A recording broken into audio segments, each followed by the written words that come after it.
ರಾಜ್ಯಸಭಾ ಮತ್ತು ವಿಧಾನ ಪರಿಷತ್ಗೆ ಅಭ್ಯರ್ಥಿಗಳ ಬಿಜೆಪಿ ಘೋಷಣೆಯಾಗಿದೆ. ಇಂದು ನಾಮಪತ್ರ ಸಲ್ಲಿಕೆಗೆ ಕೊನೆ ದಿನವಾಗಿದ್ದು ತಡರಾತ್ರಿ ಬಿಜೆಪಿ ಅಭ್ಯರ್ಥಿಗಳನ್ನು ಪ್ರಕಟ ಮಾಡಿದೆ. ರಾಜ್ಯಸಭೆ ಡಾಕ್ಟರ್ ಎಂ ನಾಗರಾಜ್ ಹಾಗೂ ವಿಧಾನ ಪರಿಷತ್ಗೆ ಲಿಂಗರಾಜು ಪಾಟೀಲ್ ಮತ್ತು ರಾಘು ಕೌಟಿಲ್ಯ ಅವರನ್ನು ಬಿಜೆಪಿ ಕಣಕ್ಕಿಳಿಸಿದೆ.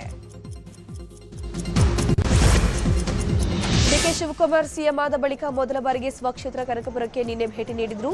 ಮುಳ್ಳಳ್ಳಿ ಗ್ರಾಮ, ನೆಲ್ಲಳ್ಳಿ ಸೇರಿದಂತೆ 20ಕ್ಕೂ ಹೆಚ್ಚು ಹಳ್ಳಿಗಳಲ್ಲಿ ರೋಡ್ ಶೋ ಮಾಡಿ ಜನರಿಗೆ ಧನ್ಯವಾದ ತಿಳಿಸಿದರು. ಈ ವೇಳೆ ಕೆಂಕೇರಮ್ಮ ಹಾಗೂ ಕಬ್ಬಾಳಮ್ಮ ದೇವಿಗೆ ವಿಶೇಷ ಪೂಜೆಯನ್ನು ಸಲ್ಲಿಸಲಾಯಿತು.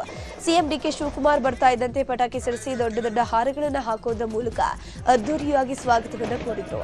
ನಂತರ ಕೋಡಿಹಳ್ಳಿ ಫಾರ್ಮ್ ಹೌಸ್ಗೆ ಡಿಕೆ ಶಿವಕುಮಾರ್ ಭೇಟಿ ನೀಡಿ ತಾಯಿ ಜೊತೆ ಸ್ವಲ್ಪ ಸಮಯ ಕಾಲ ಕಳೆದರು. ಬಳಿಕ ಕ್ಷೇತ್ರದ ಜನರನ್ನುದ್ದೇಶಿಸಿ ಮಾತನಾಡಿ, ನಿಮ್ಮ ಮನೆಯ ಮಕ್ಕಳನ್ನ ಹೇಗೆ ಪೋಷಣೆ ಮಾಡಿದ್ದೀರಿ, ಹಾಗೆ ನನಗೆ ರಾಜಕೀಯ ಜನ್ಮ ಕೊಟ್ಟಿದ್ದೀರಾ. ಎಲ್ಲರನ್ನ ಒಟ್ಟಾಗಿ ತೆಗೆದುಕೊಂಡು ಹೋಗಬೇಕು, ನಮ್ಮನ್ನ ಗೆಲ್ಲಿಸಬೇಕು. ನಿಮ್ಮ ಶ್ರಮಕ್ಕೆ ಫಲ ಸಿಕ್ಕಿದೆ.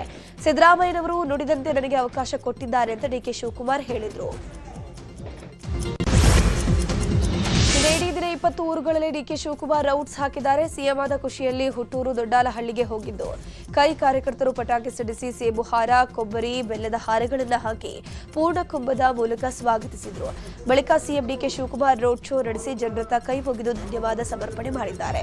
ಹುಟ್ಟೂರಿನಲ್ಲಿ ಡಿಕೆಶಿ ಶಕ್ತಿ ಪ್ರದರ್ಶನವನ್ನು ಮಾಡಿದ್ದು ಸಾವಿರಾರು ಸಂಖ್ಯೆಯಲ್ಲಿ ಕಿಕ್ಕಿರಿದು ಜನರು ಸೇರಿದ್ರು. ಈ ವೇಳೆ ಜನರ ಅಭಿಮಾನ ಕಂಡು ಸಿಎಂ ಡಿಕೆ ಶಿವಕುಮಾರ್ ಮೂಕ ವಿಸ್ಮಿತರಾದರು. ಸ್ವಕ್ಷೇತ್ರದಲ್ಲಿ ರೋಡ್ ಶೋ ವೇಳೆ ಡಿಕೆ ಶಿವಕುಮಾರ್ ಕೊನೆಗೂ ಕುರ್ಚಿ ಒಪ್ಪಂದದ ಬಗ್ಗೆ ಸ್ಪಷ್ಟನೆ ನೀಡಿದರು. ಕಬ್ಬಾಳಮ್ಮರ ದರ್ಶನ ಪಡೆದು ಮಾತನಾಡಿರುವಂತಹ ಅವರು, ಕೇಂದ್ರದವರು ನಮಗೆ ಸಿದ್ದರಾಮಯ್ಯನವರ ಮಧ್ಯೆ ಒಪ್ಪಂದವನ್ನ ಮಾಡಿದ್ರು. ಈ ಬಗ್ಗೆ ನಾನು ಎಲ್ಲೂ ಕೂಡ ಹೇಳಿಲ್ಲ. ಸ್ವಲ್ಪ ತಡವಾಗಿ ಅಧಿಕಾರ ಬಿಟ್ಟುಕೊಟ್ಟಿದ್ದಾರೆ, ಪರವಾಗಿಲ್ಲ ಅಂತ ಸ್ವಕ್ಷೇತ್ರದಲ್ಲಿ ಸಿಎಂ ಕುರ್ಚಿ ಒಪ್ಪಂದದ ಬಗ್ಗೆ ಸಿಎಂ ಡಿಕೆ ಶಿವಕುಮಾರ್ ಮಾತನಾಡಿದ್ದಾರೆ. ಸ್ವಕ್ಷೇತ್ರ ಕನಕಪುರದಲ್ಲಿ ಭರ್ಜರಿ ರೋಡ್ ಶೋ ನಡೆಸಿದ ಸಿಎಂ ಡಿಕೆ ಶಿವಕುಮಾರ್ ಕನಕಪುರದ ದೇಗುಲ ಮಠಕ್ಕೆ ಭೇಟಿ ನೀಡಿದ್ರು. ಈ ವೇಳೆ ಡಿಕೆ ಶಿವಕುಮಾರ್ ಮಠದ ವತಿಯಿಂದ ಅಭಿನಂದನೆಯನ್ನು ಸಲ್ಲಿಸಲಾಯಿತು. ಮೈಸೂರು ಪೇಟೆ ತೋರಿಸಿ ಡಿಕೆ ಶಿವಕುಮಾರ್ಗೆ ಅದ್ದೂರಿಯಾಗಿ ಸನ್ಮಾನವನ್ನು ಮಾಡಿದರು. ದೇಗುಲ ಮಠದಲ್ಲಿ ಸಿಎಂ ಡಿಕೆ ಶಿವಕುಮಾರ್ ಊಟ ಮಾಡಿ ತಮ್ಮ ಪ್ರವಾಸ ಮುಗಿಸಿ ಬೆಂಗಳೂರಿಗೆ ವಾಪಸ್ಸಾದರು. ಈ ವೇಳೆ ಮಾತನಾಡಿದ ಡಿಕೆ ಶಿವಕುಮಾರ್, ಮಠಗಳಿಗೆ ನನ್ನ ಕೈಯಲ್ಲಾದಷ್ಟು ಸಹಾಯ ಮಾಡ್ತೀನಿ.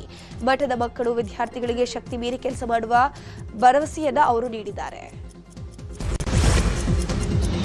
ಜಮೀರ್ ಅಹಮದ್ ಖಾನ್ರಿಗೆ ಸಚಿವ ಸ್ಥಾನದ ಜೊತೆಗೆ ಡಿಸಿಎಂ ಸ್ಥಾನ ಕೊಡೋಕೆ ಒತ್ತಾಯಿಸಿ ಧಾರವಾಡ ಜಿಲ್ಲೆಯ ಕುಂದಗೋಳ ಪಟ್ಟಣದಲ್ಲಿಂದು ಪ್ರತಿಭಟನೆಯನ್ನು ಹಮ್ಮಿಕೊಳ್ಳಲಾಗಿದೆ.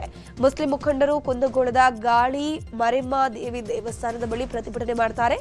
ಜಮೀರ್ ಅಹಮದ್ರನ್ನ ಡಿಸಿಎಂ ಮಾಡಬೇಕು, ದೇಶದಾದ್ಯಂತ ಗೋಹತ್ಯೆ ನಿಷೇಧ ಕಾಯ್ದೆ ಜಾರಿಗೆ ತರಬೇಕು, ಗೋವನ್ನ ರಾಷ್ಟ್ರೀಯ ಪ್ರಾಣಿ ಅಂತ ಘೋಷಿಸುವುದು ಸೇರಿದಂತೆ ವಿವಿಧ ಬೇಡಿಕೆಗಳ ಈಡೇರಿಕೆಗೆ ಒತ್ತಾಯಿಸಿ ಪ್ರತಿಭಟನೆಯನ್ನು ಮಾಡಲಾಯಿತು. ಬೆಂಗಳೂರು ದಕ್ಷಿಣ ಜಿಲ್ಲೆಯ ಬಿಡದಿ ರೈತರ ಹೋರಾಟಕ್ಕೆ ಬಿಜೆಪಿ ಉಚ್ಚಾಟಿತ ಶಾಸಕ ಬಸನಗೌಡ ಪಾಟೀಲ್ ಯತ್ನಾಳ್ ಬೆಂಬಲವನ್ನು ವ್ಯಕ್ತಪಡಿಸಿದ್ದಾರೆ. ಇಂದು ಬಿಡದಿ ರೈತರ ಹೋರಾಟದಲ್ಲಿ ಶಾಸಕ ಯತ್ನಾಳ್ ಭಾಗಿಯಾಗಲಿದ್ದಾರೆ. ಈ ಮೂಲಕ ಸಿಎಂ ಡಿಕೆ ಶಿವಕುಮಾರ್ ತವರು ಜಿಲ್ಲೆಯ ರೈತರ ಹೋರಾಟಕ್ಕೆ ಯತ್ನಾಳ್ ಬಲ ತುಂಬಿದ್ದಾರೆ. ಮಾಜಿ ಸಿಎಂ ದಿವಂಗತ ದೇವರಾಜು ಅರಸು ಮೊಮ್ಮಗ ಎಐಸಿಸಿ ಕಾರ್ಯದರ್ಶಿಯಾಗಿದ್ದ ಸೂರಜ್ ಹೆಗ್ಡೆ ನಿಧನ ಹೊಂದಿದ್ದಾರೆ. ನಿನ್ನೆ ರಾತ್ರಿ ಹೃದಯಾಘಾತದಿಂದ ಬೆಂಗಳೂರಿನ ಖಾಸಗಿ ಆಸ್ಪತ್ರೆಯಲ್ಲಿ ಕೊನೆ ಉಸಿರೆಳೆದಿರುವುದು. ಕರ್ನಾಟಕ ಸರ್ಕಾರದ ಗ್ಯಾರಂಟಿ ಅನುಷ್ಠಾನ ಸಮಿತಿಯ ರಾಜ್ಯ ಉಪಾಧ್ಯಕ್ಷ ಮತ್ತು ತಮಿಳುನಾಡು ಮತ್ತು ಪುದುಚೇರಿ ಕಾಂಗ್ರೆಸ್ನ ಉಸ್ತುವಾರಿಯಾಗಿದ್ದರು. ಕಾಂಗ್ರೆಸ್ ಮುಖಂಡ ಸೂರಜ್ ಹೆಗ್ಡೆ ಅವರ ನಿಧನಕ್ಕೆ ಸಿಎಂ ಡಿಕೆ ಶಿವಕುಮಾರ್ ಸಂತಾಪ ಸೂಚಿಸಿದ್ದಾರೆ. ಸೂರಜ್ ಹೆಗ್ಡೆ ಅವರ ಅಗಲಿಕೆ ಸುದ್ದಿ ಕೇಳಿ ನನ್ನ ಮನಸ್ಸಿಗೆ ಆಘಾತವಾಗಿದೆ. ಚಿಕ್ಕ ವಯಸ್ಸಿಗೆ ಅವರು ನಮ್ಮನ್ನ ಅಗಲಿದ್ದಾರೆ ಅನ್ನೋದನ್ನು ನನಗೆ ನಂಬೋಕ್ಕಾಗ್ತಿಲ್ಲ. ಅವರ ಅಗಲಿಕೆ ಕಾಂಗ್ರೆಸ್ ಪಕ್ಷಕ್ಕೆ ತುಂಬಲಾರದಂತಹ ನಷ್ಟ. ಸೂರಜ್ ಅವರ ಆತ್ಮಕ್ಕೆ ಶಾಂತಿ ಸಿಗಲಿ. ಅವರ ಕುಟುಂಬ ಸದಸ್ಯರು ಹಾಗೂ ಅಭಿಮಾನಿಗಳಿಗೆ ಅವರ ಅಗಲಿಕೆ ನೋವು ಭರಿಸುವ ಶಕ್ತಿಯನ್ನ ಕರುಣಿಸಲಿ ಅಂತ ಭಗವಂತನಲ್ಲಿ ಪ್ರಾರ್ಥನೆ ಮಾಡ್ತೀನಿ ಅಂತ ಎಕ್ಸ್ನಲ್ಲಿ ಪೋಸ್ಟ್ ಹಾಕಿದ್ದಾರೆ.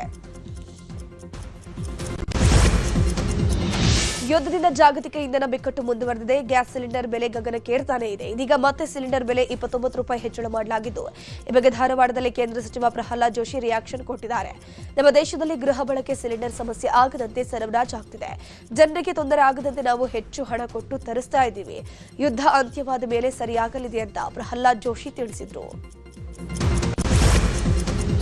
ಪೊಲೀಸ್ ಇಲಾಖೆಯಲ್ಲಿ ಮೇಜರ್ ಸರ್ಜರಿ ಆಗಿದೆ. ಹಿರಿಯ ಐಪಿಎಸ್ ಅಧಿಕಾರಿಗಳ ವರ್ಗಾವಣೆಯಾಗಿದೆ. ಪ್ರಣಬ್ ಮೊಹಾಂತಿ ಅವರನ್ನ ಸಿಐಡಿ ಡಿಜಿಯಾಗಿ ವರ್ಗಾವಣೆ ಮಾಡಲಾಗಿದ್ದು, ಕಮಾಂಡ್ ಸೆಂಟರ್ ಪ್ರಭಾರ ಡಿಜಿಯಾಗಿಯೂ ಮುಂದುವರಿಕೆ ಮಾಡಲಾಗಿದೆ. ಚಂದ್ರಗುಪ್ತ ಅವರನ್ನ ಇಂಟೆಲಿಜೆನ್ಸ್ ಐಜಿಯಾಗಿ ನೇಮಕ ಮಾಡಿ ರಾಜ್ಯ ಸರ್ಕಾರ ಆದೇಶವನ್ನು ಹೊರಡಿಸಿದೆ.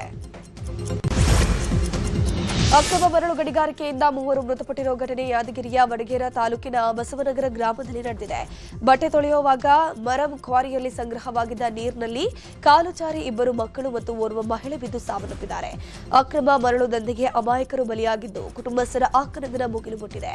ಇನ್ನು ಗಣಿ ಇಲಾಖೆ, ಕಂದಾಯ ಮತ್ತು ಪೊಲೀಸ್ ಇಲಾಖೆ ಮತ್ತು ತಹಸೀಲ್ದಾರರು ಅಕ್ರಮ ದಂಧೆಗೆ ಸಾಥ್ ನೀಡುತ್ತಿರುವ ಆರೋಪ ಕೂಡ ಕೇಳಿಬಂದಿದೆ. ಪ್ರತಿ ವರ್ಷ ಮುಂಗಾರಿನ ಮೃಗಶಿರ ಮಳೆ ವೇಳೆ ಕೊಪ್ಪಳ ತಾಲೂಕಿನ ಕುಟಗನಹಳ್ಳಿಯಲ್ಲಿ ವನಸ್ಪತಿ ಔಷಧಿಯನ್ನು ನೀಡಲಾಗುತ್ತೆ. ಅಶೋಕ್ ರಾವ್ ಕುಲಕರ್ಣಿ ಅನ್ನೋರು ತಯಾರಿಸಿದ ವನಸ್ಪತಿ ಔಷಧಿಯನ್ನು ಸಾರ್ವಜನಿಕರಿಗೆ ನೀಡಲಾಗುತ್ತೆ. ಈ ವೇಳೆ ರಾಜ್ಯ ಮತ್ತು ಬೇರೆ ರಾಜ್ಯಗಳ ಸಾವಿರಾರು ಜನರು ಇಲ್ಲಿಗೆ ಆಗಮಿಸಿ ಔಷಧಿ ಪಡೆದಿದ್ದಾರೆ. ಇಂದು ಸಂಜೆ 7:39ಕ್ಕೆ ಮೃಗಶಿರ ಮಳೆ ಶುರುವಾಗುತ್ತೆ. ಈ ವೇಳೆ ಔಷಧಿ ಪಡೆಯೋಕೆ ಹೆಚ್ಚು ಜನ ಬರಲಿದ್ದು ಕುಟಗನಹಳ್ಳಿಯಲ್ಲಿ ಬಿಗಿ ಭದ್ರತೆಯನ್ನು ಒದಗಿಸಲಾಗಿದೆ. ಚಾಮರಾಜನಗರ ತಾಲೂಕಿನ ಬಲೆಯೂರು ಗ್ರಾಮದಲ್ಲಿ ಚರಂಡಿ ನೀರು ಉಕ್ಕಿ ರಸ್ತೆ ಮೇಲೆ ಹರಿತಾ ಇದೆ. ಕಳೆದ 6 ತಿಂಗಳಿಂದಲೂ ಕೊಚ್ಚೆ ನೀರು ರಸ್ತೆ ಮೇಲೆಯೇ ಹರಿತಿದ್ದು ಗ್ರಾಮಸ್ಥರು ಕೊಚ್ಚೆ ನೀರಿನಲ್ಲೇ ಸಂಚರಿಸಬೇಕಾದ ದುಸ್ಥಿತಿ ಇದೆ. ಈ ಬಗ್ಗೆ ಗ್ರಾಮ ಪಂಚಾಯಿತಿ ಅಧಿಕಾರಿಗಳಿಗೆ ಗೊತ್ತಿದ್ರೂ ಯಾವುದೇ ರೀತಿಯ ಕ್ರಮ ಕೈಗೊಳ್ಳದೆ ನಿರ್ಲಕ್ಷ್ಯವನ್ನು ವಹಿಸಿದ್ದಾರೆ ಅಂತ ಗ್ರಾಮಸ್ಥರು ಆರೋಪಿಸಿ ಅಧಿಕಾರಿಗಳ ವಿರುದ್ಧ ಕಿಡಿಕಾರಿದ್ದಾರೆ. ಜ್ಞಾನದ ಕೋಣೆಯಲ್ಲಿ ಗ್ಯಾಸ್ ಗೀಸರ್ ಸೋರಿಕೆಗೆ ಮಹಿಳೆ ಮೃತಪಟ್ಟಿರುವಂತಹ ಘಟನೆ ಕೊಡಗು ಜಿಲ್ಲೆಯ ಸೋಮವಾರಪೇಟೆಯ ಹೋಮ್ ಸ್ಟೇನಲ್ಲಿ ನಡೆದಿದೆ.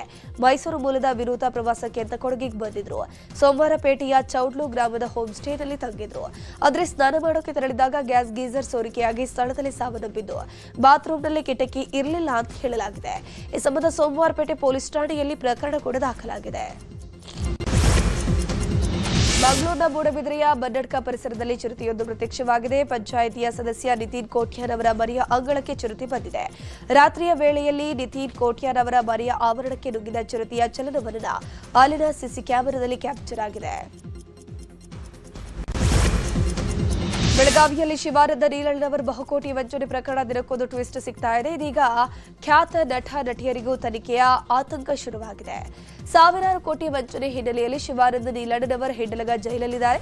ಆದರೆ ಶಿವಾನಂದ ಜೊತೆಗೆ ಕೆಲ ನಟ ನಟಿಯರು ನಂಟು ಹೊಂದಿದ್ದು ಅವರನ್ನ ವಿಚಾರಣೆ ಮಾಡುವಂತಹ ಸಾಧ್ಯತೆ ಕೂಡ ಇದೆ. ಬೆಳಗಾವಿ ಕನ್ನಡ ಹಬ್ಬ ಹೆಸರಲ್ಲಿ ಸರ್ದಾರ್ ಮೈದಾನದಲ್ಲಿ ಅದ್ದೂರಿ ಕಾರ್ಯಕ್ರಮ ಮಾಡಲಾಗಿತ್ತು. ಅದು ಕಾರ್ಯಕ್ರಮದಲ್ಲಿ ರಂಜಿಸೋಕೆ ಬಂದಿದ್ದ ನಟ ನಟಿಯರಿಗೆ ಲಕ್ಷಾಂತರ ಹಣ ಸಂದಾಯ ಮಾಡಿರುವಂತಹ ಶಂಕೆ ವ್ಯಕ್ತವಾಗಿದ್ದು ಬ್ಯಾಂಕ್ ಖಾತೆ ಇಲ್ಲದೆ ಚೆಕ್ ಮೂಲಕ ಹಣ ಪಡೆದಿದ್ರೆ ನೋಟಿಸ್ ನೀಡೋಕೆ ಸಿಐಡಿ ಪ್ಲಾನ್ ಅನ್ನು ಮಾಡಿಕೊಂಡಿದೆ. ಕೋಟ್ಯಾಂತರ ಠೇವಣಿ ಹಣ ದುರುಪಯೋಗದ ಆರೋಪ ಹಿನ್ನೆಲೆಯಲ್ಲಿ ಬೆಳಗಾವಿಯ ಆದಿತ್ಯರಾಜ್ ಕ್ಯಾಪಿಟಲ್ ಮೇಲೆ ಅಧಿಕಾರಿಗಳು ರೇಡ್ ಮಾಡಿದ್ರು. ಚಿಲಕವಾಡಿ ಪೊಲೀಸ್ ಠಾಣೆಯಲ್ಲಿ ದೂರು ಕೂಡ ದಾಖಲಾಗಿದೆ. ಸದ್ಯ ಸಂಸ್ಥೆಯ ಸಿಇಒ ಬಾಲರಾಜ್ ಮಾನೆ ವಿಡಿಯೋ ಹೇಳಿಕೆಯನ್ನು ರಿಲೀಸ್ ಮಾಡಿದ್ದು, ನಾನು ಯಾವುದೇ ನಿಯಮಗಳನ್ನು ಉಲ್ಲಂಘನೆ ಮಾಡಿಲ್ಲ, ನಿಮ್ಮ ಬೆವರಿನ ಹಣ ನಿಮ್ಮ ಬಳಿ ಇದೆ, ಟಿಡಿಎಸ್ ಕಟ್ ಮಾಡಿದ ನಂತರವೇ ನಾವು ಎಲ್ಲರಿಗೂ ಶೇರಿಂಗ್ ಅಮೌಂಟ್ ಅನ್ನು ಹಾಕಿದ್ದೀವಿ. ಈ ಕಾನೂನು ಸಂಘರ್ಷದಲ್ಲಿ ಗೆದ್ದು ಮತ್ತೆ ಆದಿತ್ಯರಾಜ್ ಕಂಪನಿಗೆ ಜಯ ಸಿಗಲಿ ಅಂತ ಹೇಳಿದ್ದಾರೆ.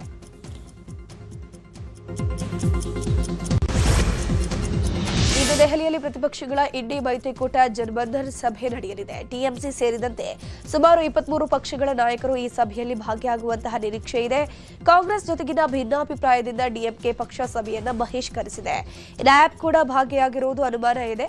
ಪಶ್ಚಿಮ ಬಂಗಾಳ, ತಮಿಳುನಾಡು ವಿಧಾನಸಭಾ ಚುನಾವಣೆಯ ಬಳಿಕ ವಿಪಕ್ಷಗಳ ನಾಯಕರು ಒಂದ್ ಕಡೆ ಸೇರಿ ಸಭೆ ಮಾಡ್ತಾ ಇರೋದು ಮಹತ್ವವನ್ನ ಪಡ್ಕೊಂಡಿದೆ.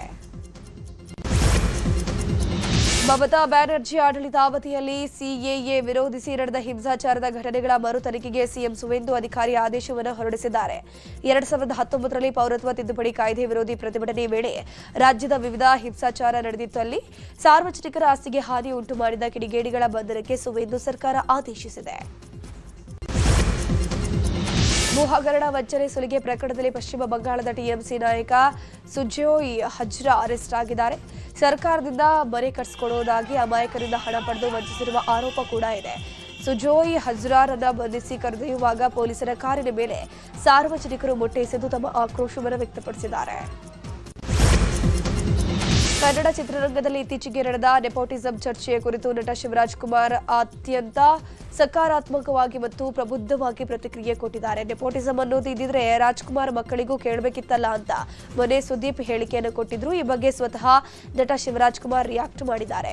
ಸುದೀಪ್ ಅವರಿಗೆ ಆ ಪ್ರಶ್ನೆ ಕೇಳಿದ್ದೇ ತಪ್ಪು. ಎಲ್ಲ ಮನುಷ್ಯ ಕನಸನ್ನ ಕಾಣ್ತಾನೆ. ಇವರು ಮಕ್ಕಳು, ಅವರ ಮಕ್ಕಳೇ ಕನಸು ಕಾಣಬೇಕಂತೇನಿಲ್ಲ. ಎಲ್ಲರೂ ಮನುಷ್ಯರಿಗೂ ಏನಾದ್ರೂ ಮಾಡಬೇಕು ಅನ್ನೋ ಹಂಬಲ ಇದ್ದೇ ಇರುತ್ತೆ.